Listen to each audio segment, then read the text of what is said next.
Hi hello नमस्कार. तर आज आपण पूर्ण इकडचं आपलं घर बघूयात. काही झाडे मी इथेच ठेवलेत, काही झाडं मी तिकडे नेलेले आहेत. पोर्च आहे तसाच आहे, पण यामध्ये तृषाचे काही खेळणे वगैरे होते ते कमी, त्या गोष्टींची कमतरता जाणवतीये. त्यानंतर उंबरठा वगैरे पूजन करून घेतलं मी, देवघर स्थापन केलं, फरशी पुसून घेतली.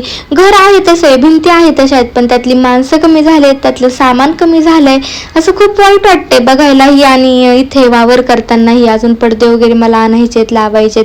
आपलं देवघर छान धुवून वगैरे त्याच्यात आपली विठ्ठल रुक्मिणीची मूर्ती मी स्थापन केली. मिलननीही मला हेल्प केली.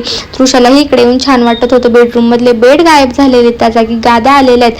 बाकीचं जे काही उरलेलं सामान होतं ते एका कोपऱ्याला लावलेलं आहे. सगळं काही आपण घेऊन नाही गेलेलो. आमची लग्नाची फ्रेमही मी याच घरामध्ये ठेवलेली, म्हटलं नको तिकडे न्यायला.